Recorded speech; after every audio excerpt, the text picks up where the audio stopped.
एकादशी व्रत का नियम बताया गया। एकादशी के दिन अन्न में पाप का निवास होता है। सबको पृथ्वी पर आने का एक समय है। जैसे संध्या का समय जो है वो महादेव का, इसलिए कहते हैं कि संध्या के समय पर भोजन नहीं करना चाहिए, संध्या के समय पर सोना नहीं चाहिए, संध्या के समय पर गलत काम नहीं करना चाहिए, संध्या के समय केवल एक ही काम करो, क्या भजन करो, क्यों महादेव विचरण कर रहे हैं। प्रातःकाल समय ब्रह्म मुहूर्त विष्णु भगवान का होता है, इसलिए उस समय भी कहते हैं कि जग करके विष्णु भगवान को प्रणाम करना चाहिए। मध्याह्न समय जो है वो ब्रह्मा जी का होता है, संध्या समय जो है महादेव का होता है। बाकी आप ज्योतिष शास्त्र और उसके अनुसार देखेंगे तो हर नक्षत्र का एक समय है पृथ्वी पर आगमन का। एक दिन पाप ने भगवान से कहा कि मुझे भी पृथ्वी पर स्थान दे दो। बोले तुम तो हो ही पृथ्वी पर, कितने कामों में तुम्हारा निवास है। बोले नहीं, आपके द्वारा व्यवस्थित एक ऐसी भाव हो जिसमें कभी कभी वैष्णवों को भी मेरा प्रकोप देखना पड़े, ऐसा कोई मुझे भी स्थान प्रदान कीजिए। भगवान बोले देखो, वैष्णवों को कभी पाप लगेगा नहीं, लेकिन फिर भी तुम्हारी ज्यादा इच्छा है कि हम तुमको कोई स्थान प्रदान करें। एकादशी के दिन अन्न में निवास करो, और एकादशी के दिन अन्न में पाप निवास करता है। लेकिन एक बात बहुत ध्यान से सुनिएगा, एकादशी के दिन अन्न पाने से पाप लगता क्या है। आपने किसी का हृदय दुखाया तो हृदय दुखाने का पाप लगेगा, किसी को मार दिया तो उसको पीड़ा देने का पाप लगेगा, गलत खाया गलत पिया तो गलत खान पान।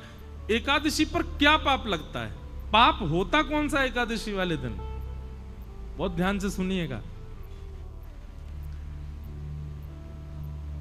जो पाप आपने गंगा स्नान से नष्ट किए हैं, जो पाप आपने पुण्य करके नष्ट किए हैं, जिन पापों को आपने प्रायश्चित करके नष्ट कर दिया है, एकादशी के दिन अन्न सेवन करने से नष्ट किए हुए पाप पुनर्जीवित होते हैं। इसलिए उस दिन अन्न नहीं सेवन करना चाहिए। नया नहीं लगेगा, पुराना जो खत्म हुआ है वो दोबारा रिन्यू हो जाएगा एकादशी के दिन अन्न सेवन करने से। तो एकादशी न्यू पाप नहीं लगाती, रिन्यू करती है पुराने पापों को। इसलिए उस दिन अन्न सेवन नहीं करना चाहिए। पर छोटे बालकों को, वृद्धों को, और विशेष रूप से जिनका स्वास्थ्य ठीक नहीं है उनको एकादशी व्रत पर एकादशी के दिन अन्न खाने की छूट होती है। लेकिन उसमें भी उनको चावल नहीं खाने चाहिए, क्योंकि चावल तो है वो तो पूर्ण अन्न माना जाता है, वो पूर्ण अन्न का स्वरूप है, उसका तो सेवन करना ही नहीं चाहिए। वो ज्यादा से ज्यादा रोटी पा सकते हैं, सब्जी, चावल नहीं। ये तो था एक भाव कि एकादशी के दिन अन्न क्यों नहीं खाते। और एक भाव मैं अपने मन से बताया करता हूं। एकादशी क्या है? हम सब भक्तों की, हम सब वैष्णवों की करवा चौथ है।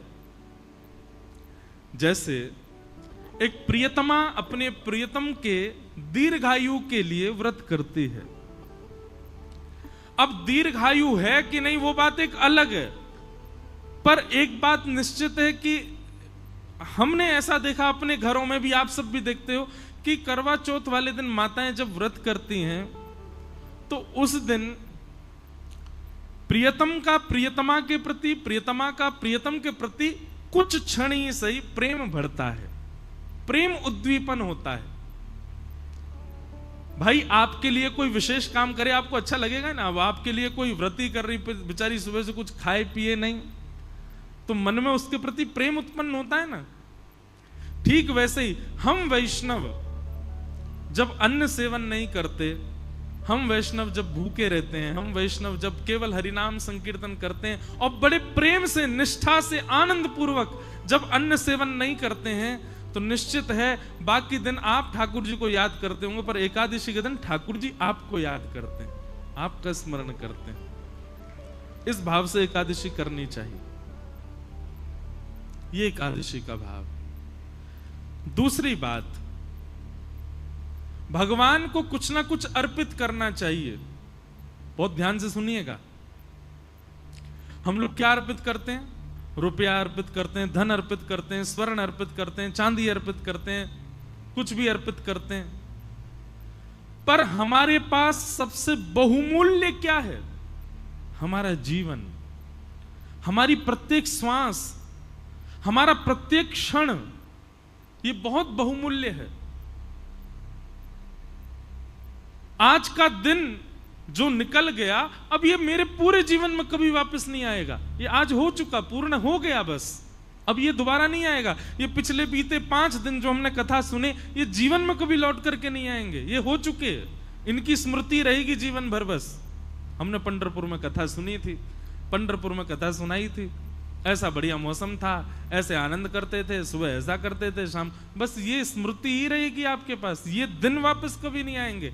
और एक बात बताऊं, आप लाख कोशिश करके दोबारा कर लो ऐसा, पता नहीं जी, फिर सोच लें, फिर कथा हो, वही हो, वैसी हो, सारी A to Z आप एक जैसी व्यवस्था कर लो, तब भी इस बार जैसा सुख अगली बार नहीं होगा। ज्यादा हो सकता है, पर एज इट इज ऐसा आपको दोबारा नहीं मिलेगा। ये हमेशा के लिए एक स्मृति रहेगी। हर दिन जो हमारा गुजरा वो लौट करके नहीं आने वाला है। हर क्षण जो हमारा निकला, हर श्वास जो हमारी निकली, वो निकल चुकी है बस। पर एकादशी के दिन जब व्यक्ति निष्ठा पूर्वक, प्रेम पूर्वक, आनंद पूर्वक अपने दिन की शुरुआत करता है, उसकी हर क्षण, हर श्वास, पूरा दिन वो ठाकुर जी को अर्पित होता है। और सबसे बड़ी बात, आपकी आयु 2 चीजों से कम होती है। व्यक्ति की आयु 2 चीजों से कम होती है, बहुत बोलने से और बहुत खाने से आयु कम होती है। यदि व्यक्ति बहुत खाएगा तो जीवन में, हमारा जीवन निश्चित है, इतना अन्न ही मैं खा सकता हूं। अब उसको भले ही मैं 50 साल में खा करके खत्म कर दूं तो 51 साल देख नहीं पाऊंगा, 50 में ही मुझे जाना पड़ेगा। ठाकुर जी ने सबके लिए एक अन्न निश्चित करके रखा है, उतना ही खाना है हमको। लेकिन व्यक्ति जब एकादशी का व्रत करता है तो व्रत वाले दिन अन्न नहीं खाता, और अन्न ना खाने से उसकी जो 1 दिन की आयु है वो बच जाती है। लेकिन वो 1 दिन की आयु एकादशी करने से ऐसा नहीं आपको बाद में मिलेगी, वो 1 दिन की आयु ठाकुर जी के चरणों में अर्पित हो जाती है। व्यक्ति ने अपना 1 दिन प्रदान कर दिया ठाकुर जी को। नाथ, मेरी प्राण सबसे बहुमूल्य, मेरी आयु बहुत बहुमूल्य है, मैं अपनी आयु 1 दिन की ही कर, अब इससे ज्यादा तो क्या करूं, मां कलयुगी पापी जीव हूं मैं, पूरी तो दे ही नहीं पा रहा। कम से कम महीना में ये 2 बार की एकादशी की 2 दिन की आयु आपको प्रदान कर रहा हूं। ठाकुर जी को चाहिए नहीं, पर प्रियतम को प्रसन्न करने के लिए कुछ तो बहुमूल्य दें, तो हम अपनी आयु ठाकुर जी को अर्पित करते हैं कि नाथ ये आयु आपके। अच्छा, आयु ठाकुर जी को देते हैं मतलब अपना 1 दिन पूरा हम ठाकुर जी को दे चुके हैं। हमारे जीवन में 365 दिन है, हर दिन हम किसी ना किसी को दे रखे हैं। विशेष रूप से किसको दे रखा है? 2 लोगों को, एक तो लक्ष्मी को, दूसरा अन्न को। इन दोनों को हम हर दिन देते हैं, अन्न को भी हर दिन देते हैं, लक्ष्मी को भी हर दिन देते हैं। लेकिन ये एकादशी के दिन जब आप व्रत करते हो तो पूरा दिन ठाकुर जी को अर्पित हो जाता है, ठाकुर जी को दे दिया जाता है। एक प्रकार का महादान भी है एकादशी का व्रत करना। वैष्णवों के अंदर 3 निष्ठा होनी चाहिए। पहली नाम जप निष्ठा, दूसरी एकादशी निष्ठा, और तीसरी तुलसी माला पहनने की निष्ठा, तुलसी निष्ठा। अगर आप 3 निष्ठाओं में निष्पन्न हो तो आप वैष्णव हो। तो इस प्रकार से एकादशी व्रत का महात्म और महत्व बतलाया गया। व्यक्ति की सामर्थ्य हो तो उसको निश्चित ही एकादशी करनी चाहिए। और मैं बार बार एक ही बात कह रहा हूं, प्रसन्नता पूर्वक, गौरव करके और बहुत एक्साइटमेंट में एकादशी का व्रत किया करो। कहीं सुबह उठते ही महाराज पता चल गई नाश्ते में क्या बनाया, बोले आज तो बेटा नाश्ता में फल मिलेंगे, क्यों एकादशी, और आपको अरे आज एकादशी है, उसी समय तोड़ देना एकादशी, और तोड़ क्या देना, टूटी गई एकादशी। जैसे ही आपकी निष्ठा विफल हुई एकादशी टूट जाती है। लोग सोचते हैं नमक खाने से, जे खाने से एकादशी टूटती है, नहीं। आप जैसे ही अश्रद्धा रखते हैं, 1% भी अश्रद्धा होती है, उसी समय आपकी एकादशी टूट जाती है, आपका व्रत टूट जाता है। दूसरी बात, व्रत कब टूटता है, अब आप अन्न ना खाने को तो इतनी प्रायोरिटी दे रहे हो, नहीं नहीं नहीं अन्न नहीं खाना है, आज तो एकादशी जे, और वैसे बेचारे किसी का हृदय दुखा रहे हो, किसी को गालियों पे गालियां दिए जा रहे हो, किसी का हक मार रहे हो, किसी के साथ में बुरा कर रहे हो। क्षमा करो, ऐसी एकादशी बिल्कुल मत रखो। एकादशी को भी रहता होगा कि भाई ऐसे व्यक्ति के पास मैं रहूं क्यों जो इतना बुरा करे। मतलब एक दिन तो आप कम से कम, जैसे हॉलीडे होता है ना, छुट्टी होती है, एकादशी के दिन अपने अवगुणों को छुट्टी रखा करो। आज चाहे कोई कुछ कर ले, पत्नी कितना भी चल, मैं क्रोध ही नहीं करूंगा, बच्चे चाहे कुछ भी कर ले, आज क्रोध नहीं करना, आज क्रोध की छुट्टी है। पता चला पूरा परिवार इंतजार कर रहा है एकादशी कब आएगी, उस दिन क्रोध तो करेंगे नहीं। अच्छा देखो कितना अच्छा व्रत। मैं तो कहता हूं कथा में कि एकादशी पर केवल अन्न छोड़ने वाला नियम नहीं, 2-4 नियम और करो। जैसे पूरे दिन मुस्कुराहट रखो मुख पर, चाहे कुछ हो जाए आप प्रसन्न ही रहो। कितना अच्छा, ऐसी एकादशी करो। व्रत है, बोले काय बात का व्रत है, प्रसन्न रहने का व्रत है, आज प्रसन्न ही रहूंगा मैं। बच्चे बेचारे उधम मचा रहे हैं और आप मुस्कुरा करके देख रहे हो, उसने गिलास तोड़ दिया, आप खुश हो। द्वादशी आने दे बेटा, तुझे देखता हूं मैं, रुक जा, आज कर ले तेरा जो मन है, बहुत बढ़िया, आनंद करो। ऐसा नहीं, एक भाव है, प्रसन्न रहो। एकादशी का मतलब है अवकाश। तो अवकाश केवल अन्न को ही क्यों दिया जा रहा है, उन सब चीजों को दो जिससे आप संसार में एग्जिस्ट करते हो। और मैं तो भाई खुलेआम कहता हूं, आज की डेट में अन्न छोड़ना कोई बड़ी बात नहीं है। बच्चे, आजकल के बच्चे 2-2 बजे तक तो वैसे ही भोजन नहीं करते, आधा एकादशी तो उनकी रोज ही होती है।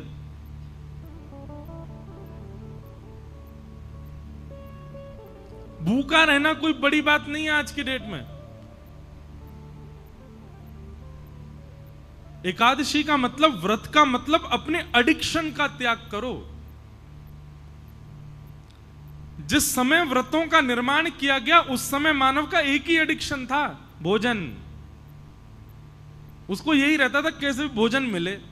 सुबह उठते ही बच्चे घूमते रहते थे मां के पीछे, क्या बोल, पराठे बनाओ, भोजन, भोजन कर, नाश्ता कर लिया, उसके बाद भोजन कराओ, उसके बाद रात्रि का भोजन ही एडिक्शन था। क्योंकि उस समय इलेक्ट्रॉनिक्स नहीं थे, उस समय फोन नहीं था, उस समय इंटरनेट नहीं था, तो उस समय व्यक्ति पे है ही क्या, बस भोजन का ही वो पूरे दिन योजना बनाता रहता था, सुबह कहां खाऊंगा, शाम को कहां खाऊंगा। इसलिए व्रत के नियमों में भोजन का त्याग रखा गया। पर अब स्वरूप बदल गया, अब भोजन की जरूरत नहीं व्यक्ति को, अब तो इसकी एकादशी करो। मैं तो नहीं करता, पर मैं अगर बदलाव करना चाहूं अपनी एकादशी में, तो मेरे को 2 नियम करने का बहुत मन होता है। वैसे तो बताना नहीं चाहिए, करूं तब बताऊं, लेकिन फिर भी बता देता हूं। किसी को मुझसे पहले लग रहा हो तो आज पंढरपुर में ही नियम लेके चले जाओ। एकादशी के दिन 2 नियम तो करो। पहला, मौन, बोलो मत। और ये आपके ऑफिस को, ये आपके फैक्ट्री के लोगों को, दुकान के लोगों को, परिवार के लोगों, सबको बता दो, भाई तुम मुझसे पूरे महीना बात करो, एकादशी के दिन मौन रहूंगा मैं। और दूसरा, एकादशी के दिन इसका प्रयोग मत करो, और करो तो केवल कॉलिंग उठाने के लिए उठाओगे तो करोगे क्या, बोल तो सकते नहीं हो। मौन रहो और इसका प्रयोग मत करो। इसको भी स्विच ऑफ रखो। सबको एक दिन पहले ही 10वीं को मैसेज डाल दो, कल एकादशी है, फोन बंद रहेगा मेरा। महाराज तब असली एकादशी मानी जाएगी आपकी। और फिर करना क्या, पूरे दिन केवल हरि स्मरण। सुबह जगन्नाथ जी के स्मरण से प्रारंभ करो, मध्याह्न द्वारिका जी का स्मरण करके, दोपहर में व्रजमंडल का स्मरण करो, सब कथाएं आदि श्रवण करते हुए रात्रि में पंडरीनाथ भगवान का स्मरण करके फिर अपनी एकादशी को विश्राम दो। ये है मूल एकादशी, है वास्तविक एकादशी। एकादशी को लोगों ने आजकल फैशन के रूप में एकादशी कर रहे हैं, उसका भी एक रूप बना लिया है, उसको भी एक एंजॉयमेंट। ठीक है, एंजॉय तो करना है, पर भगवत स्मृति के साथ में करना है। और आज की डेट में क्षमा कीजिएगा, भगवत स्मृति में सबसे बड़ी बाधा है ये, सबसे बड़ी बाधा। अब प्रयोग करने के ऊपर है, आप किस रूप से उसका प्रयोग करते हो। तो एकादशी व्रत करो, और व्रत किसका करो, अपने एडिक्शन का व्रत करो, अपने बुरी भावनाओं का व्रत करो, अपनी बुरी आदतों का व्रत करो, उन सब बातों का व्रत करो जिनके बिना आप रह ही नहीं पाते हो। उनका व्रत एकादशी के दिन हो, तब आपकी मूल एकादशी।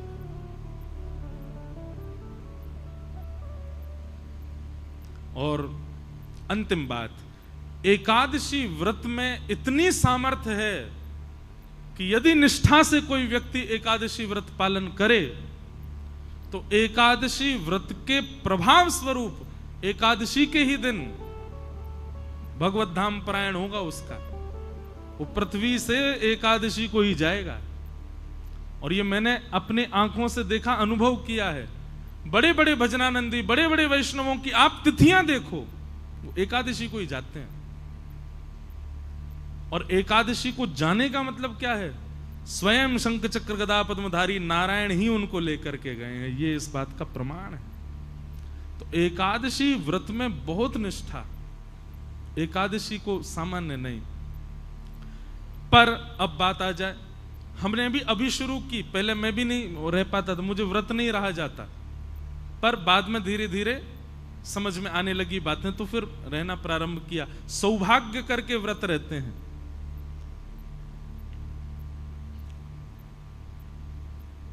लेकिन अब कई जगह एकादशी निषेध है, जैसे जगन्नाथपुरी में वहां एकादशी नहीं होती, जैसे हमारे श्री वृंदावन के राधा वल्लभ जी मंदिर में वहां एकादशी का भाव नहीं, जैसे वृंदावन के बिहारी जी में, वृंदावन बिहारी लाल जी में भी एकादशी नहीं होती। हरिदासी परंपरा, हरिवंशी परंपराओं में एकादशी का भाव नहीं। लेकिन वही बात आ गई ना, एकादशी के दिन वहां पर अन्न सेवन का विधान है, पर आपका व्रत तो अब अन्न है ही नहीं ना, आपके तो दूसरे व्रत चल रहे हैं। आपको तो फोन का व्रत करना है, आपको तो मौन का व्रत करना है। तो कहीं आपने जगन्नाथपुरी जाकर के ये कहा यहां तो एकादशी है, यहां तो कोई दिक्कत ही नहीं है, नहीं, वहां दूसरे व्रत करने हैं, वहां अन्न का नहीं करना, अन्न तो पाना है वहां पर वहां ये दूसरे अपने बुरे विचार, अपने बुरे भाव, अपने बुरे एडिक्शन, आपकी जरूरतें, उन सब की एकादशी तो वहां कर सकते हो। अन्न का ही तो निषेध है, अन्न तो पाना पड़ेगा जगन्नाथपुरी में। पर ये चलाना कोई ऐसा तो है नहीं कि एकादशी उल्टी लटके, यहां तो फोन चला ही सकते हैं, ऐसा नहीं। तो चाहे राधा वल्लभ जी मंदिर में हो, चाहे हमारे बिहारी जी हो, चाहे श्री जगन्नाथपुरी हो, या और कहीं भी जहां भी एकादशी का विधान नहीं है, वहां अन्न सेवन की आज्ञा होगी, आप अन्न वहां पा सकते हो। पर बाकी की एकादशी इंद्रियों की तो आप वहां भी कर सकते हो, और करनी ही चाहिए, नहीं करोगे तो अपराध लगेगा। अच्छा एक बात बताएं, अगर आपने ये सब बातें अभी हमसे नहीं सुनी होती कि एकादशी के दिन केवल अन्न नहीं बाकियों का भी व्रत किया जाता है, तो अभी तक आपको दोष नहीं लगता। लेकिन आज आपने सुन लिया है, अब अगर अगली एकादशी पर आपने ये व्रत नहीं किए तो दोष लगेगा। आप जानो आपका काम, आप कहोगे गलत आए कथा में आज तो।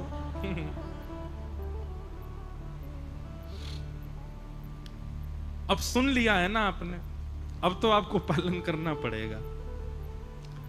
फोन ही नहीं, चलो आप कहो कि ऐसा हमारा काम है कि बिना फोन के तो एक दिन नहीं चलेगा। वैसे तो व्रत ऐसा ही होना चाहिए जिससे एक दिन चले ही नहीं पाए उसी का व्रत करो, वही तो व्रत है फिर। लेकिन फिर भी कुछ न कुछ नियम ऐसे बनाओ।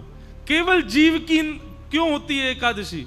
ये 10 इंद्रियां हैं, 10 में से चुनिए और हर एक की एकादशी करवाओ। आंखों की भी, कानों की भी, जीव की भी, त्वचा की भी, हाथ की भी, पैर की भी, अपनी गुप्त इंद्रियों की भी एकादशी करो। एकादशी ठाकुर जी उस दिन आंख खोल करके देखते हैं ठाकुर जी कौन कौन मुझे याद कर रहा है, इसलिए एकादशी व्रत करो। कंठी माला पहनो, तुलसी व्रत करो और नाम जप करो। ये 3 व्रत धारण करो। इस प्रकार एकादशी व्रत की बात बताई गई और अब यहां से प्रारंभ होता है रास पंचाध्याय, रास की कथा। बहुत सावधानी से सब लोग प्रसन्न मुद्रा में विराजिएगा। अच्छा, हमारी किसी ने कथा सुनी हो, हमने एक बात बताई है कथा में कि जब रास बिहार होता है ना, तो किशोरी जी की जो नृत्य की मुद्रा है ना, किशोरी जी जब नृत्य करती हैं तो उनकी ऐसे भुजा रहती है। किशोरी जी उर्ध बाहु होकर के नृत्य करती हैं और ठाकुर जी ऐसे ही नृत्य करते हैं। यही इनका स्वरूप है, नाचने का यही तरीका ठाकुर जी का। इसीलिए रास बिहार करते करते किशोरी जी ऐसे नाच रही थी, ठाकुर जी ऐसे नाच रहे थे। जब दोनों समीप होके एक हुए तो बाम अंग में श्री जी और दाहिने अंग में ठाकुर जी प्रकट हो गए, श्रीनाथ जी। वही है हमारे श्रीनाथ जी। ये श्रीनाथ जी जो हैं ये अलग नहीं है, किशोरी जी और ठाकुर जी का मिलित स्वरूप है। ये बाम अंग जो है ये किशोरी जी हैं। इस प्रकार से बुझाए ठाकुर। कल हमारे लाल जी आए थे ना, उनका बाम अंग जो है, मेरे को कई लोग कहते हैं लाल जी के साथ में लाडली जी को भी रखो महाराज। मैंने कि तुमको दिख नहीं रही है, लाडली जी हैं। ये लाडली जी तो हैं, आधी जो हैं, आधी नहीं कहेंगे। एक रसिक उसका एक और भाव बताते हैं कि श्रीनाथ जी का जो स्वरूप है वो कैसा है। किशोरी जी ऐसे हैं और श्री श्याम सुंदर ऐसे हैं। तो ये हिस्सा और ये हिस्सा दोनों एक हुए, तब श्रीनाथ जी का रूप प्रकट हुआ। एक दूसरे को सन्मुख खड़े हैं, तब श्री जी बाबा प्रकट हुए। बाम अंग जो है वो किशोरी जी है। तो ऐसे रास बिहार की कथा में आइए हम लोग प्रवेश करते हैं। हो जग पालन हार, जग तारण हार, वे ही हमारे श्रीनाथ जी हैं। जग पालन हार, जग तारण हार, वे ही हमारे श्रीनाथ जी हैं। आप सबको निमंत्रण दे दें। प्यारे गिरधर लाल जी कल आए थे। श्री गिरधर लाल जी का जन्मदिन होता है, जन्मोत्सव होता है मकर संक्रांति। और मकर संक्रांति अधिकतर जनवरी की 14 या 15 तारीख को ही आती है। तो 11 से लेकर के 17 जनवरी हर वर्ष का फिक्स है श्री गिरधर लाल जी का जन्मोत्सव। 7 दिन का होता है उत्सव, अलग अलग जगह होता है। इस बार श्री द्वारिका धाम में था 11 से 17 जनवरी। उससे पहले श्री अयोध्या जी में था 11 से 17 जनवरी। उससे पूर्व जगन्नाथपुरी में होना था पर कोविड की वजह से वृंदावन में हुआ। और उससे पहले पंढरपुर में होना था। और यही रुक्मणी विठल भक्त निवास, यही पूरा बुक करके गए थे। इसी के सामने एक मैदान है, वहां पर ठाकुर जी का उत्सव होना था, पर कोविड की वजह से पंढरपुर का उत्सव भी वृंदावन में ही हुआ। तो इस प्रकार ठाकुर जी के हर वर्ष उत्सव होते हैं। अगला उत्सव जो है मतलब 2025 में 11 से 17 जनवरी ठाकुर जी का, श्री गिरधरलाल जी का उत्सव है नाथ द्वार में, श्रीनाथ जी में। हमारे बहुत सारे वैष्णव जो यहाँ बैठे हैं, सबसे हमारी प्रार्थना, सब लोग जरूर श्रीनाथ द्वारा आइएगा। नाथ द्वारा में हमारे श्री गिरधरलाल जी का उत्सव होगा। बहुत आनंद आता है उत्सव में। हमको लोग बाग कहते हैं जब कुछ आप भी नृत्य करो, मैंने कहा मैं 7 ही दिन नाचता हूँ पूरे साल भर में, वो हमारे लाल जी के उत्सव में खूब नृत्य करते हैं। उसमें सुबह कथा होती है, कथा का कोई क्रम नहीं होता, स्वच्छंद कथा चलती है, जो मन करे उस विषय पर भाव चलता है, उसका आनंद ही अलग होता है। और फिर उसके बाद दोपहर में सब लोग प्रसाद पा के आराम करो, रात्रि में ठाकुर जी सवारी करके आते हैं और फिर उत्सव, ठाकुर जी के नए नए उत्सव होते हैं, नए नए कलाकार आते हैं, आकर के ठाकुर जी का मंगल भाव सुनाते हैं। ऐसा उत्सव रहता है। 11 से 17 जनवरी सब लोग आना नाथ द्वारा।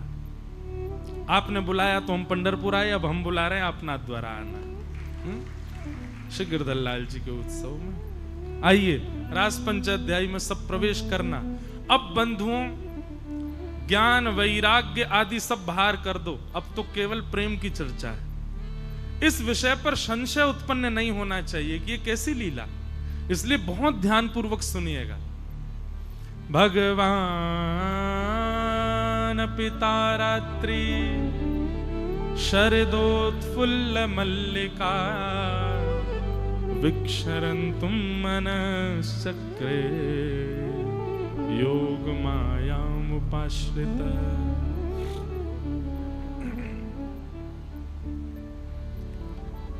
बहुत ध्यान पूर्वक सुनिएगा। भगवान ने जब चीरहरण किया गोपियों का, चीरहरण के समय भगवान ने सब गोपियों को आश्वासन किया, आश्वासित किया कि शरद पूर्णिमा की रात्रि पर हम आपके साथ रास विहार करेंगे। और तभी से समस्त गोपियां ठाकुर जी की प्रतीक्षा में हैं। मैंने कल भी कहा था और मैं आज भी कहूं, ठाकुर जी के साथ रास विहार करने वाली गोपियों की आयु निश्चित नहीं है।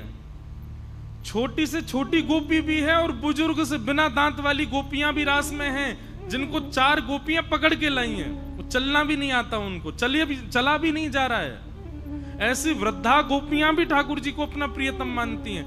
तो इतनी छोटी गोपी और इतनी विशाल, इतनी बड़ी वृद्ध गोपी भी ठाकुर जी को प्रियतम मानती है। इस बात से क्या प्रमाणित होता है? ये काम लीला नहीं है, यहां काम दृष्टि नहीं है गोपियों के चित्त में।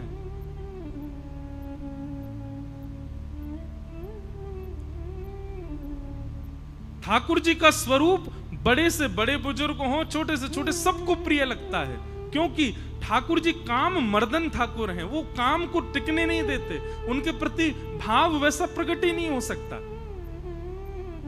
वो स्वच्छंद प्रेम है और स्वच्छंद प्रेम का ये प्रतीक होता है कि वो काम विहीन होता है। इसीलिए मैं कहा करता हूं, संसार में हर व्यक्ति से आपको प्यार हो सकता है, स्नेह हो सकता है, आकर्षण हो सकता है, प्रेम नहीं हो सकता, क्योंकि प्रेम स्वार्थ और काम से विहीन होता है। और संसार में आपका किसी से भी संबंध बिना स्वार्थ और बिना प्रेम के नहीं होता, बिना काम के नहीं होता। हर किसी का हर किसी से स्वार्थ है। सुर नर मुनि जन की यह रीति, स्वार्थ लाग कर ही सब प्रीति। सब स्वार्थ के लिए प्रीति करते हैं। बुरा नहीं मानिएगा, आज मैं कथा कर रहा हूं तो मेरा कथा सुनाना और आपका उस कथा में कुछ भाव ग्रहण करके अपने जीवन के प्रश्नों के उत्तर ग्रहण करना, यह भी एक सूक्ष्म स्वार्थ है। इसीलिए प्रेम है। जिस दिन वो स्वार्थ सिद्ध हो गया, अब नहीं बन रहा काम, तो होगा कि वह प्रेम धीरे धीरे कम हो जाएगा। लेकिन वो प्रेम है ही नहीं। प्रेम के 2 स्वरूप समझिएगा। प्रेम का पहला स्वरूप कि जहां काम और स्वार्थ है, वहां यदि आपका आकर्षण है तो वो आकर्षण है, वो प्रेम नहीं है। और दूसरी बात, प्रेम का एक स्वरूप होता है, चाहे जो हो जाए, प्रेम प्रतिदिन बढ़ता है, कम कभी नहीं होता। एक माता जी मेरे को कल परसों बोली कि भजन में वर्धमान कैसे रहे हम। बहुत ध्यान से सुनिएगा। मतलब आज जितना भजन हुआ, आज जितना प्रेम से ठाकुर जी का स्मरण हुआ, कल उससे ज्यादा प्रेम से भजन और स्मरण होना चाहिए, ऐसी शास्त्रों की आज्ञा है। पर यह कैसे संभव होगा? मैंने कहा क्यों संभव नहीं है ये बताओ। बोले घर के इतने वो रहते हैं, कलेश रहते हैं, जे रहते हैं, वो रहते हैं। तो एक उत्तर मन में आया, व्यक्ति ऑफिस जाता है, स्कूल जाता है, कॉलेज जाता है, एग्जामिनेशन में जाता है या कहीं भी जाता है, और उस समय वो वहां जाकर के अपने घर की पीड़ा अगर बताने लग जाए तो सामने वाला क्या कहेगा? ये घर की बात घर छोड़ के आओ, तुम स्कूल में हो, यहाँ घर को क्यों लेके आए?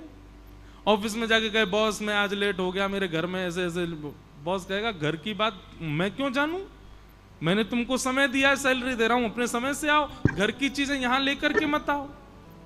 कॉलेज में भी यही होगा, एग्जामिनेशन में भी यही होगा। एग्जाम में आप फेल कर दिए जाओगे, अब आप भले ही 100 रीजन बता दो कि घर में ऐसा ऐसा था, वहां नहीं सुनेंगे आपकी। फिर भगवान के भजन में हम घर को क्यों लाते हैं? मेरी पति से बन नहीं रही, बच्चे मेरी सुन नहीं रहे, पत्नी से मेरी लड़ाई हो गई, नाथ में आपका भजन कैसे करूं? ठाकुर जी के दारी के सब जगह घर को ना लेके जावे, यहां तो घर दिख रहा है, घर में कलेश चल रहे, उस कारण तुम मेरा भजन नहीं कर रहे। जब तुम कहीं घर को नहीं लेके जाते तो फिर भजन में क्यों घर आ जाता है? कथा में क्यों घर आ जाता है? आपने बहुतों को निमंत्रण दिया होगा, अच्छा पंढरपुर, अब तो देखते हैं, बनाते हैं, कोई क्रम बन पाएगा तो देखें, घर में बहुत काम है, अब बच्चे का ऐसा ऐसा है, पत्नी का ऐसा ऐसा है, बहू का ऐसा ऐसा, देखते हैं। आदमी सब जगह पर अपनी सारे घर की चीजों को भूल के जाता है। भक्ति भागवत कथा आदि इन चीजों में घर पहले, अच्छा घर की व्यवस्था पहले देखेंगे फिर निकलेंगे। ठाकुर जी कहते हैं सब जगह तुम्हारी जो है घर नहीं जाता, मेरे भजन में घर अड़ंगा डालता है। ये घर घर घर जहां रुकावट, यही तो संसार है। और ये संसार जब तक अड़ंगा डालेगा तब तक ठाकुर जी का भजन नहीं बन सकता। बल्कि होना क्या चाहिए, आपके जीवन में चाहे जो हुआ हो। अब देखो हमारी बात सुनो, सब लोग ध्यान से देखो, इधर देखो, इधर देखो, ध्यान सुनो। हम यहां बैठ के कथा सुना रहे हैं, 7 दिन का हमारा फिक्स है कि हमको कथा सुनानी है, चाहे मेरे घर में कुछ हो जाए, चाहे मेरे निज जीवन में कुछ हो जाए, लेकिन मुझे 4 बजे मंच पर बैठना है, मुझे प्रसन्नता रखनी पड़ेगी, मुझे कथा भाव से ही सुनानी पड़ेगी। मैं आकर के मंच पर ऐसा कहूं आज मैं 15 मिनट कथा करूंगा, क्यों? बोले ऐसा ऐसा घर में थोड़ा दिक्कत हो गई है, आज मैं कथा नहीं आप लोग 15 मिनट कथा सुन के फिर अपना कीर्तन करते रहो। आप कहो ये कोई बात है महाराज जी? जब मुझे अलाउ नहीं है 4 घंटे से पहले अपनी बात कथा रोकने का या घर के किसी कारण से बीच से उठ के जाने का, तो फिर आपको क्यों अलाउ है अपने घर के कारण भजन छोड़ने का? जब मुझे कथा छोड़ने का अधिकार नहीं है, चाहे जो हो जाए। अरे महाराज 103 डिग्री सेल्सियस बुखार में भी कथा करने जाना पड़ता है, वहां पर ये नहीं कह सकते हमारे पंडित जी आज कथा सुना देंगे, हो ही नहीं सकता महाराज, जाना ही पड़ेगा। चाहे 5 दवाई लेके जाओ, चाहे ड्रिप चढ़वा के, चाहे बोतल टांग के कथा करो, लेकिन करनी हमको ही पड़ेगी। तो जब मुझे अवकाश नहीं है, हमको अवकाश नहीं, तो आपको क्यों? जब हम अपनी निज बात, निज घर अपनी कथा में नहीं ला रहे, तो फिर आप क्यों? ये तो एक उदाहरण दिया, पर हर जगह भक्ति में देखो, हम अपने निज कारणों से भक्ति का त्याग कर देते हैं। ठाकुर जी को कितना बुरा लगता होगा। भगवान कहते हैं हाँ जैसे मुझ पे तो तेरे लिए ही समय रखा है, मैं तो तेरे लिए ही, मुझ पे तो कोई काम ही नहीं है, लेकिन फिर भी ठाकुर जी खड़े हैं, आओ मेरे दर्शन करो, आओ मैं तुम्हारे लिए सहज हूं।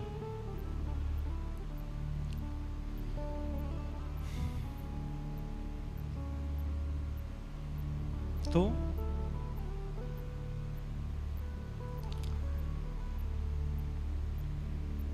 पता नहीं किस विषय को लेके मैंने शुरू किया था ये भाव, मैं तो भूल गया। हाँ किसी को याद है? रास, वो तो मुझे भी पता है, पर ये अवकाश वाली बात क्यों शुरू करी थी पता नहीं, छोड़ो, आएगी, याद आ जाएगी। तो भगवान ने गोपियों को कहा कि हम शरद पूर्णिमा की रात्रि पर आपसे मिलेंगे। गोपियों को कहा शरद पूर्णिमा की रात्रि पर आप सब आना, हम आपसे मिलेंगे। चीरहरण करने के पश्चात अब गोपियां हर दिन प्रतीक्षा करती हैं कि श्याम सुंदर कब मिलेंगे, कब मिलेंगे, कब मिलेंगे। और तभी शरद पूर्णिमा का दिन आया। गोपियां सब अपने अपने गृह कार्य में लगी हैं। कोई दूध काट रही है, कोई पति को भोजन करा रही है। सब बहुत इंपॉर्टेंट काम कर रही हैं। यहां पर जो घर के लिए बहुत जरूरी है, सारे काम गोपियां कर रही हैं इस वक्त। लेकिन कार्य करते करते मन में क्या सोच रही हैं? आज तो पूर्णिमा है, आज तो वही दिन है जिस दिन प्रियतम ने हमको आश्वासन दिया था कि वो हमसे मिलने आएंगे। हां, प्रेम पर चर्चा हो रही थी। बताओ यार, सुनते नहीं आप लोग? प्रेम पर बात कर रहे थे हम। उसमें हम ये कह रहे थे कि प्रेम जो है दो कंडीशंस में नहीं होता, एक तो काम और एक स्वार्थ। और प्रेम का ये स्वरूप बताया था कि प्रेम जो है वो प्रतिदिन बढ़ता है। आज जितना आपसे मेरा स्नेह है, संसार में कैसा है पता है? अब जैसे कई लोग हैं, हमारी कथा सुनते हैं, कथा सुनकर उनको प्रेम हो जाता, अब महाराज जी से मिलने जाना, महाराज जी से मिलके आएंगे। आप जिस दिन आते हैं उस दिन आपका प्रेम जितना होगा ना, अगले दिन फिर मिलोगे पहले से 1 पॉइंट कम होगा, फिर उसके अगले दिन मिलोगे 2 पॉइंट और कम होगा, तीसरे दिन मिलोगे 3-4 पॉइंट और कम होगा। प्रतिदिन प्रेम, क्योंकि संसार में है। लेकिन जब वही प्रेम ठाकुर जी के प्रति हो, श्री राधा रमन लाल के प्रति हो, राधा वल्लभ जी के प्रति हो, ठाकुर जी के प्रति हो, या संसार में किसी के भी प्रति यदि वह प्रेम बढ़ रहा है, तो इसका मतलब यह है कि आप स्वार्थी और कामी नहीं हो, तभी आपका प्रेम बढ़ रहा है। गुरु के प्रति भी यदि प्रेम कम हो रहा है तो कहीं ना कहीं किंचित स्वार्थ आपके चित्त में तो है, तभी आपका प्रेम कम हो रहा है। तो मैं बता रहा था, एक माता जी ने मुझसे पूछा कि भजन कैसे हमारा बढ़े। बढ़ नहीं रहा है तो इसका मतलब अभी आप ठाकुर जी से कोई स्वार्थ मान के बैठे हो, ठाकुर जी से कोई कामना है आपकी, इसलिए भजन में रुचि नहीं बढ़ रही, भजन आपका बढ़ नहीं रहा। उस स्वार्थ को, उस कामना को नष्ट करो, भजन बढ़ने लगेगा। कोई कामना नहीं, कोई स्वार्थ नहीं। लोग पूछते हैं हमारा भजन में मन कैसे लगे? मन नहीं लगने का ये कारण है कि कहीं ना कहीं आपने कोई स्वार्थ रखा है ठाकुर जी से। ढूंढो उसको, क्या स्वार्थ है? अच्छे जीवन का स्वार्थ हो सकता है कि नाथ मैं इसलिए भजन कर रहा हूं, मेरा जीवन अच्छा बना देना, इजी लाइफ, मेरी लाइफ बहुत फ्लेक्सिबल हो जाए इसलिए भजन कर रहे हो क्या? मेरे काम बन जाए इसलिए भजन करो। ये सारी कामनाएं, इन सबको नष्ट करो। भजन का केवल एक कारण हो कि नाथ आप मुझसे रीझे रहो और मैं आपका प्रिय बना रहा हूं, बस। बाकी दुनिया में कितने भी लोग मेरे दुश्मन हो जाएं, कितने भी लोगों का मैं अप्रिय हो जाऊं, कितने भी लोग मुझसे संबंध तोड़ दें, और तो रूठें भले रूठें, पर तुम जन रूठो मालाधारी। हे मालाधारी, आप मुझसे कभी रूठना मत, इसलिए भजन कर रहा हूं मैं। आप राजी रहो, आप प्रसन्न रहो। सीढ़ी उतरते उतरते कभी फिसल जाओ, गिर गए, हाय राम कमर तोड़ दी। फिर हम लोग मन में क्या सोचते हैं, आज सुबह सुबह किसका मुंह देखा था जो इतना बुरा दिन जा रहा है? ठाकुर जी को कोसते हैं, इतना बुरा दिन क्यों निकाल रहे हो हमारा? नहीं, वैष्णव का स्वभाव कैसा होगा? गिर गया सीढ़ी से, कमर में लग गई, तो ठाकुर जी से ये ओहो ठाकुर जी, आपको शायद मुझे लुढ़काने में आनंद आना था इसलिए लुढ़का दिया। ठीक है, आप खुश हो ना, मैं लुढ़क गया, ठीक है, खुश रहो, प्रसन्न रहो, राजी रहो। हॉस्पिटलाइज्ड हो गए, ड्रिप ड्रिप चढ़, ओहो ठाकुर जी आप चाह रहे थे कुछ दिन में आपकी सेवा नहीं करूं, कोई और करे, इसलिए मुझे हॉस्पिटल भेज दिया। हॉस्पिटल काहे को भेज दिया? इससे बढ़िया कहीं तीर्थ में भेज देते।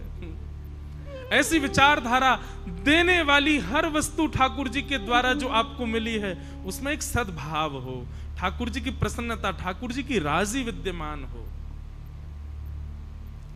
निस्वार्थ निष्काम भाव से जब आप भजोगे, भजन आपका बढ़ेगा, कीर्तन आपका बढ़ेगा। अगर वो कम हो रहा है तो इसका मतलब कोई ना कोई स्वार्थ तो है।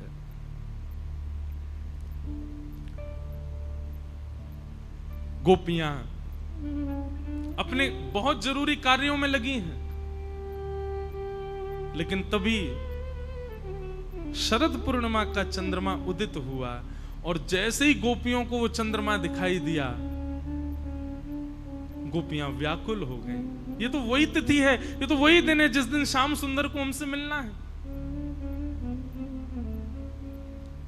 लेकिन फिर भी गोपियां जा नहीं रही हैं ठाकुर जी के पास। क्यों? एक बार और कन्हैया बस बुला ले, हमें कोई संकेत कर दे कि वो हमारी प्रतीक्षा, हम अभी भाग चलेंगे। ठाकुर जी को ये बात पता चली कि गोपियां मानिनी बन के बैठी हैं, सोच रही हैं एक बार और निमंत्रण भेजूं। तुरंत वन में जाकर के कदम वृक्ष के नीचे बैठ करके ठाकुर जी ने अपने वेणु को अपने अधर पर धारण करके कोमल उंगलियों से उसके छिद्रों को आच्छादित करते हुए जैसे ही भाव पिरोए वंशी बजने लगी वृंदावन में। बंधुओं, एक बात बताऊं, बहुत काम की बात। कथा यदि आपको शब्द लगते हैं तो समझो आप कथा नहीं सुन रहे। बहुत बड़ी बात कह रहे हैं हम। कथा आपको केवल शब्द लगते हैं, वक्ता आपको व्यक्ति लगता है। यमुना जी आपको नदी दिखती हैं और गिरिराज जी आपको पर्वत दिखते हैं, पंडरीनाथ आपको पाषाण दिखते हैं। तो इसका मतलब अभी रास में प्रवेश नहीं हुआ है आपका। तो स्थिति क्या हो? बोले कथा जो है, कथा के शब्द जो हैं, ये साक्षात भगवत निमंत्रण जैसे लगने लगे कि ये शब्द ठाकुर जी ने इन व्यास जी से मुझे सुधरवाने के लिए बुलवाए हैं। ये ठाकुर जी इनसे इसलिए बुलवा रहे हैं मैं सुधरूं। वक्ता आपको साधन दिखाई देगी, ये वंशी है, ठाकुर जी के अधर पर धरी है और ठाकुर जी बजा रहे हैं और ये बज रहे हैं, ये बोल रहे हैं। यमुना जी जल नहीं है, साक्षात भगवान की प्रिय सी पत्नी है। गिरिराज जी पर्वत नहीं है, ब्रज की रज रज नहीं है, ठाकुर जी के चरण चिन्ह है। और ये पाषाण नहीं है, साक्षात मेरे गिरधर लाल है, साक्षात मेरे परमात्मा है। ये दृष्टि जब बदलने लग जाए, मतलब जड़ वस्तु से आपको चैतन्यता का अनुभव होने लग जाए, समझो अब रास में प्रवेश हो रहा है। अब रास में आप प्रविष्ट हो रहे हो। आपको यमुना जी में जल की भ्रांति, गिरिराज जी में पर्वत की भ्रांति, वृंदावन की रज कण में धूल की भ्रांति है, और श्री पंडरीनाथ भगवान राधा रमन राधा वल्लभ बिहारी जी में मूर्ति की भ्रांति है, वैष्णवों में इंसान की भ्रांति है, कथा में शब्द की भ्रांति है। तो समझो अभी राज से दूर हो आप। ये शब्द नहीं है, ये अक्षर नहीं है जो यहां बोले जा रहे हैं। हाँ, यहां से उतरने के बाद मैं कुछ भी बोल, वैसे तो मैं बोलता ही नहीं, 1 घंटा मौन रहता, लेकिन यहां से जाने के बाद मैं कुछ भी बोलूं वो शब्द लगे, पर यहां बैठ करके तो आपको ये वेणु की ध्वनि से कम ना लगे, आपको लगे ये तो मेरे लिए ही कही जा रही है, ये तो ठाकुर जी का मेरे लिए ही आज्ञा हो रही है। ये कथा शब्द नहीं है।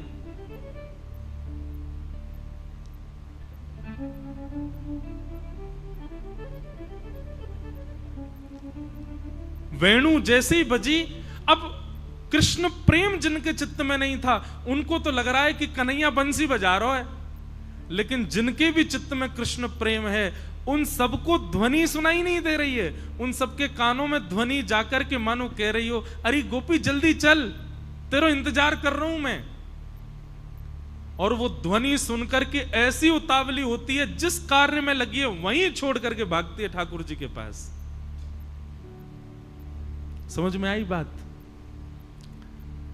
कथा सुनकर के वापस घर जाने की इच्छा हो गई तो समझो अभी आपने कथा सुनी, लेकिन कथा सुनकर के वृंदावन भाज गए तो समझो कि नहीं नहीं, ठाकुर जी की वंशी सुनी है, ठाकुर जी का वेणु रव सुना है। आपने शब्द नहीं सुना है, आपने ठाकुर जी की भाव सुन लिया है।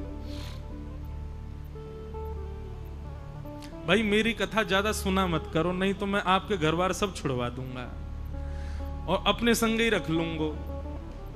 चलो, ये जितने ताली बजा रहे हैं ना, संग रह के पता चलेगी। संग वालों से पूछो कितना परेशान करता हूं मैं। अभी मैं 1 महीना के लिए विदेश गया, अंतरंग बातें बता रहा हूं। जिस दिन मेरे आने की समय तिथि निश्चित हुई, उन सब सारे हमारे परिकर के बोले, भैया सुनो, प्रिंसिपल वापस आ रहा है। और विशेष रूप से तो ये सब ब्राह्मण देवता हमारे सब संगी रहते हैं, इन सबका ही आशीर्वाद से ही मैं कथा करता हूं। इनका तो आराम मुझे भाता नहीं। ये प्रेम से भोजन कर रहे होंगे तो मैं कुछ कर दूंगा, ये सो रहे होंगे तो मैं कुछ कर दूंगा। अब हम घर से बाहर इतना रहते हैं, इनके संग उधम ही करते रहते हैं।